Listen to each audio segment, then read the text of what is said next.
우리 다 함께 기도하심으로 8월 28일 월요일 매일 예배 시작하겠습니다. 기도합니다. 사랑과 은혜가 풍성하신 하나님, 오늘도 하나님께서 우리의 교회와 가정마다 주님의 평안을 허락하여 주시고 오늘도 우리의 삶을 주님 안에서 형통하게 인도하실 것을 믿고 감사합니다. 시냇가에 심긴 나무처럼 늘 예수 그리스도 안에 거하는 우리가 되게 하시고 예수 그리스도의 구원의 은혜와 십자가의 사랑을 우리가 충만하게 누리며 살아갈 수 있도록 인도하여 주시옵소서.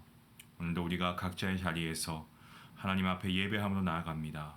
이 매일 예배를 통하여서 하늘로부터 내리는 신령한 복을 우리에게 허락하여 주시고 이 말씀을 통한 은혜가 우리의 삶 가운데 흘러넘치게 하여 주시며 우리를 구원하신 예수 그리스도의 보혈을 의지하며 나아갈 때에 말씀을 통한 놀라운 기적과 또한 축복의 만나를 우리가 경험할 수 있도록 하나님 함께하여 주시옵소서. 이 시간에 하나님께서 각 성도들의 마음 가운데 평안을 주실 뿐만 아니라 주님의 날개 아래 품어주셔서 어려운 일 당하는 가운데서도 주님을 바라볼 수 있도록 도와주시고 믿음으로 위기의 순간을 잘 헤쳐나갈 수 있도록 성령 하나님 이끌어주시고 보호하여 주시옵소서. 오늘도 함께하시는 주님께 감사하오며 이 모든 말씀 예수님의 이름으로 기도합니다. 아멘. 찬송가 312장 함께 하시겠습니다.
오늘 하나님께서 주시는 말씀입니다. 사도행전 27장 27절부터 44절까지 말씀입니다.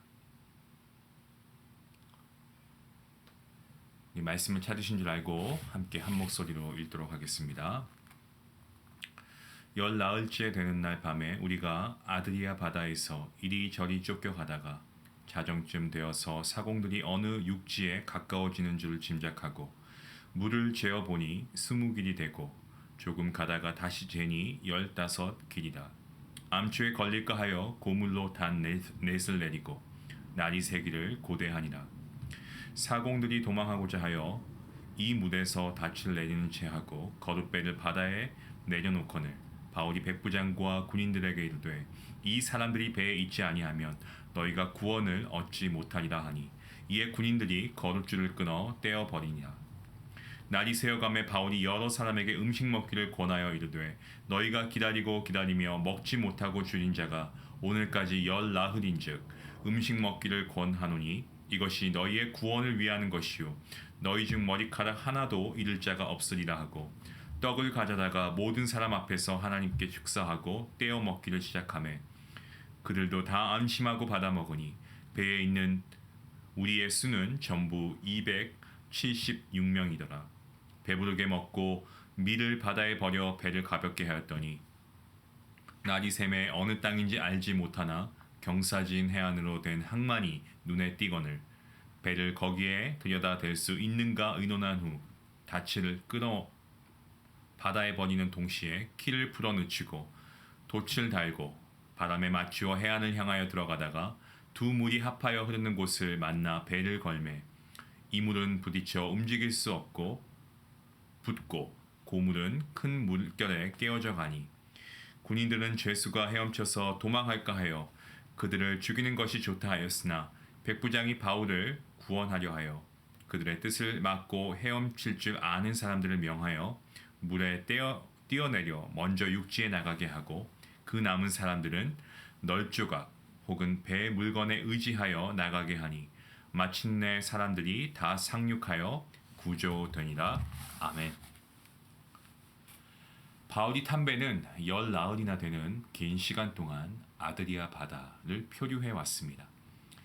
바울을 제외하고 그 누구도 살 수 있다는 기대를 하지 못하는 그야말로 절망적인 그러한 상황이었습니다. 그런데 오늘 본문에 앞선 26절 말씀에 우리가 반드시 한 섬에 걸릴 것이다 라고 한 이 바울의 예언이 현실로 다가오게 됩니다. 오늘 저희가 읽은 본문 27절 말씀부터 보시면 사공들이 육지에 가까워지고 있다는 것을 짐작했다라고 말씀합니다. 신기하게도 아무것도 보이지 않는 깜깜한 밤중인데 어떻게 육지가 가까워지는 것을 알게 되었을까요? 오늘 본문 말씀을 통해서는 우리가 설명이 나와 있지 않기 때문에 알 수 없지만 아마도 사공들은 이 해안가 절벽에 부딪히는 파도 소리를 듣고 육지가 가까운 것을 알 수 있지 않았을까 하는 생각을 해봅니다. 본문 28절 말씀을 보시면 어떻습니까? 사공들이 물을 재어봤다라고 하는데 이 물을 재어봤다라고 하는 이것은 바닷물 속에 이 납덩이를 던져가지고 바다 깊이를 측량한 것입니다. 오늘 말씀을 보니까 처음의 길이가 20길이었다라고 하고 조금 가서 다시 잴 때는 15길이었다고 합니다. 저희가 미국에 있으니까 미국의 이 길이를 재는 방법으로 한번 계산을 해보면 20길은 대략 한 118피트 정도 되고요. 그 다음에 15길은 88피트 정도 되는 깊이였습니다. 그러니까 바다 깊이가 아주 급격하게 얕아진 겁니다. 배가 육지에 접근하고 있다는 것을 보여주고 있는 이 단적인 증거이죠. 그러니까 항구가 조성되어 있지 않은 해안에 정박을 시도할 때는 암초와의 충돌 가능성이 높습니다. 때문에 배를 앞으로 전진시키지 않고 날이 밝아져서 육안으로 해안의 상태를 확인할 수 있을 때까지 고물이라고 하죠. 배의 뒷부분에 있는 4개의 닻을 내리고 기다렸습니다. 아마도 육지가 가까워졌다라고 하는 소식에 배에 탄 사람들은 아마 흥분과 기대감을 가졌을 겁니다. 그리고 날이 밝기만을 손꼽아 기다렸을 겁니다. 성도 여러분, 마치 저와 여러분도 이 아드리아 바다 같은 고난 가운데서 이리 쫓기고 저리 쫓기는 상황일 수 있습니다. 그래서 고난의 바다에서 언제 건짐을 받을지 기대하면서 혹여 고난의 깊이가 줄지는 않았는가 재어보기도 하죠. 한편으론 고난의 파도에 더 이상 휩쓸려 가지 않기 위해서 닻을 내리고 힘겹게 버티고 있는 상황인지도 모르겠습니다. 어서 빨리 이 암흑이 그치고 광명한 날이 오기를 정말 간절히 바라는 그런 마음. 오늘 본문과 우리가 별반 다르지 않는 것 같습니다. 본문 30절 그리고 31절, 32절 말씀을 보시면 사공들이 도망가려고 합니다. 도망가려고 이물, 이 배 앞머리에 닻을 내리는 척을 하다가 거룻배, 구명정을 바다에 내려놓습니다. 거룻배는 주로 돛이 없는 작은 배를 칭하는데요. 사공들은 그 배를 타고 몰래 도망가려고 했던 겁니다. 바울이 이것을 목격하게 되고 이 사람들이 배에 있어야 너희가 구원을 얻는다라고 말함으로써 그들이 도망가려고 하는 이 도주를 막아버립니다. 그도 그럴 것이 현 상황에서는 선원들의 역할이 아주 중요합니다. 날이 밝은 후에 항구가 아닌 암초가 많은 육지에 대기 위해서는 이 선원들의 어떤 노련한 경험 그리고 기술 이게 반드시 필요하기 때문에 그렇습니다. 이에 군인들은 이 거룻줄을 끊어버립니다. 그리고 거룻배를 바다에 버렸습니다. 이제 이 배에서 살아나가기 위해서는 다른 방법이 없습니다. 암초를 피해서 배를 육지로 안전하게 정박하는 길밖에는 다른 방법이 없습니다. 사랑하는 성도 여러분 어떻습니까? 여기서 우리가 깨닫게 되는 것이 하나 있습니다. 우리가 신앙의 길을 잘 가기 위해서는 내 안에 거룻배를 끊어야 한다는 겁니다. 거룻배는 세상으로 도망치고 싶은 탈출구가 아닐까요? 우리가 신앙생활, 믿음생활 잘 하다가 힘들 때면 이 거룻배를 타고 신앙의 바깥으로 이 세상으로 도망치고 싶을 때가 있습니다. 말씀대로 살아야 하는 것은 알겠는데 우리의 현실을 보면은 그러지 못하는 상황이 있는 거죠. 또 하나님께서 주신 사명을 감당해야 하는데 그렇게 하지 못하는 상황 가운데 우리는 내 안에 거룻배를 꺼내서 도망치고 싶어 할 때가 많다는 겁니다. 성도 여러분, 하지만 우리가 살기 위해서는 어떻습니까? 배 안에서의 내 역할을 잘 감당해야 할 줄로 믿습니다. 내게 있는 자리에서 맡겨주신 책임을 다하는 그러한 모습이 필요합니다. 하나님께서 나에게 주신 책임과 역할을 감당하지 않을 때 문제가 생기는 거고 배는 정박할 수 없겠죠. 사랑하는 성도 여러분, 세상과 연결된 이 죄와 연결된 내 안의 거룻줄 끊어버리시기 바랍니다. 하나님께서 맡겨주신 일들을 내 삶의 위치에서 잘 감당하시는 그런 하나님의 백성이 될 수 있기를 기도합니다. 계속해서 오늘 본문 말씀 33절부터 38절까지의 말씀을 보시면 날이 새는 상황에서 바울이 사람들에게 음식 먹기를 권했다라고 말씀하고 있습니다. 이것은 오랜 풍랑 속에서 그야말로 두려움 가운데 음식을 정말 제때 먹지 못해서 탈진해 있던 사람들이 어느 정도 기력을 차릴 수 있도록 하기 위한 조치였습니다. 이 구절 가운데서 우리가 험난한 세상을 살아가기 위해서 필요한 것이 무엇인가를 고민할 수 있습니다. 우리 성도에게 그것은 바로 영의 양식입니다. 풍랑이 몰아치는 험난한 세상에서 살아남기 위한 영의 양식은 무엇입니까? 바로 우리가 하나님의 어루만지심이 필요하다는 거죠. 하나님께서 우리를 어루만져 주시면 우리가 위로받고 다시 일어설 수가 있습니다. 우리 삶의 길은 우리가 감당할 수 없을 만큼 너무 큽니다. 하지만 주님의 위로하심이 있고 일으켜 주심이 있기 때문에 우리는 우리보다 더 큰 삶의 길을 넉넉히 갈 수 있는 것입니다. 이 시간 간절히 소망하기는 성도님과 그리고 성도님들 가정 위에 정말 하나님의 위로하심이 함께 하시기를 기도합니다. 하나님의 위로하심은요, 여러분 말씀을 가까이 하는 것입니다. 말씀을 가까이 한다는 것, 내가 가지고 있는 문제를 내 경험과 상황으로 해석하는 것이 아니고 오직 말씀으로 해석하고 말씀으로 답을 내리는 것을 의미하고 있습니다. 그렇게 할 때에 내가 회복되는 것이고 본문에서 보면 배 안에 있는 276명이 이 본문 34절의 말씀대로 머리카락 하나도 잃지 않을 정도의 하나님의 보호하심과 은혜를 경험한 것이죠. 본문 39절 말씀에 날이 새고 나니까 그들 눈에 들어온 것은 그토록 고대했던 이름 모를 육지였습니다. 본문의 말씀을 보면은 경사진 해안으로 된 항만이라고 기록되어 있습니다. 이것은 이 모래사장으로 된 포구라고 생각하시면 됩니다. 그들은 어떻게 합니까? 서두르지 않고 침착하게 배를 댈 수 있는지 논의했습니다. 이후에 배를 최대한 가볍게 하기 위해서 닻을 끊고 그리고 돛을 달아서 천천히 해안을 향해서 진입합니다. 그런데 아니나 다를까 순조롭게 진행되나 싶었는데 큰 위기가 찾아옵니다. 배가 두 물살이 합치는 곳을 만나면서 이 소용돌이에 빨려들게 되면서 그만 모래톱에 좌초가 되었습니다. 뱃머리가 움직이지 않습니다. 배 뒷부분은 어떻습니까? 거센 파도에 깨어집니다. 그야말로 아비규환이 따로 없습니다.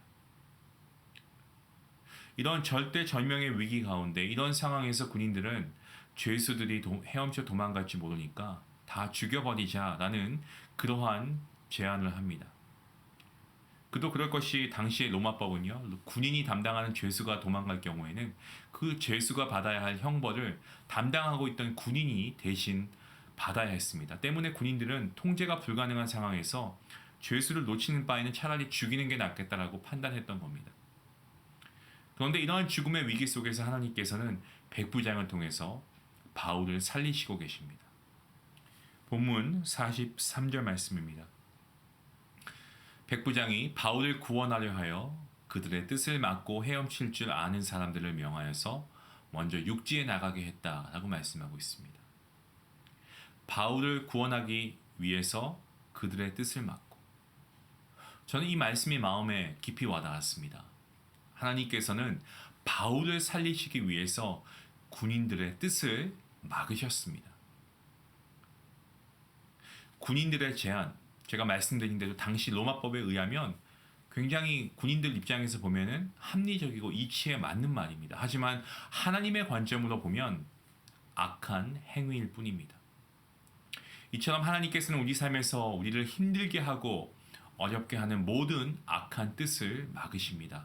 왜 그렇습니까? 바로 우리가 핏값으로 사신 주님의 자녀이기 때문이고 우리를 온전하게 살리시기 위해서 그렇습니다.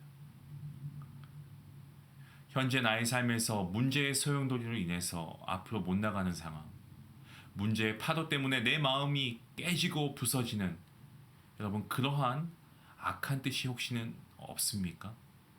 그런데 여러분 걱정하지 마시기 바랍니다. 하나님의 사랑이, 하나님의 계획이 그 악한 뜻을 막으시고 우리의 삶을 이끄시고 인도하시는 줄로 믿으시길 바랍니다.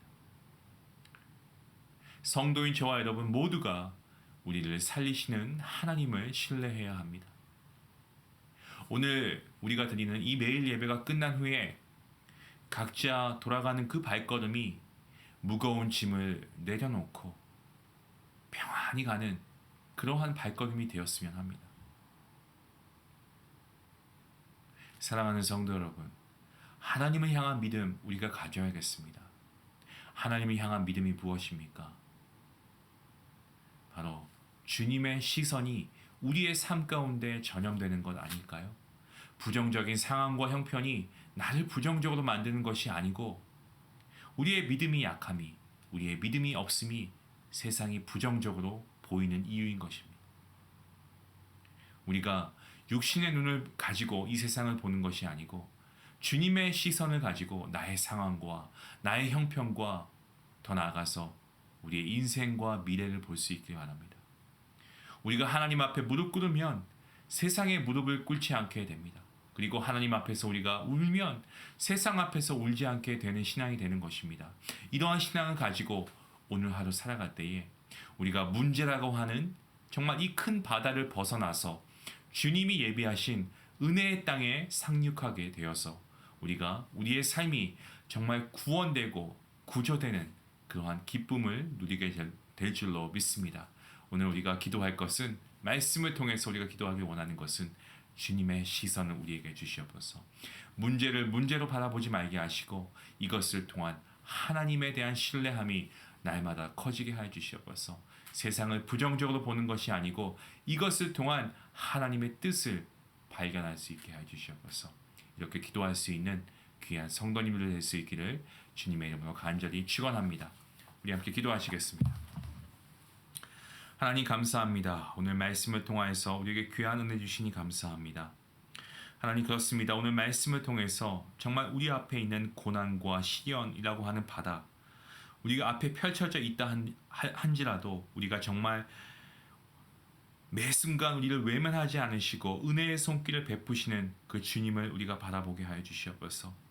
저희가 하나님을 믿는다고 하면서도 때때로 세상의 길로, 죄악의 길로 도망치고 싶었던 적이 있었습니다. 하지만 주님의 그 손길을 우리가 정말 다시 한번 의지하며 나아갈 수 있기를 원합니다. 주님의 어루만지심이 있기를 원합니다. 주님께서 우리를 만져주시고 먹여주시고 일으켜 세워주셔서 저희가 가야 할 길을 잘 갈 수 있도록 하나님 힘 주실 줄로 믿습니다.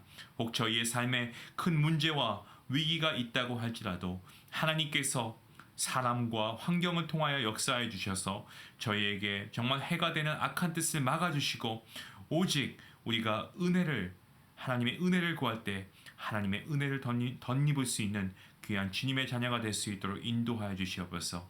오늘 하루도 주님을 향한 신실한 믿음으로 살아가게 해 주시길 간절히 바라오며 이 모든 말씀 예수님의 이름으로 기도하옵나이다. 아멘. 오늘 우리가 말씀을 통해서 우리가 믿음 생활하는 가운데 믿음의 길에서 벗어나 우리가 거룩배를 가지고 세상으로 도망치려고 한 적이 없었습니까? 그렇다면 우리가 다시 한번 믿음을 결단할 수 있기 원합니다. 우리가 힘들다고 도망치는 것이 아니고 영적 침체가 있다면 하나님께서 나를 어떻게 어루만져 주시는지 회복시켜 주시는지 우리가 기대할 수 있기를 원합니다. 우리의 문제보다 크신 주님이죠. 그 주님을 의지하며 나아갈 수 있는 여러분이 될 수 있게 해달라고 우리 같이 함께 기도하겠습니다. 기도합니다.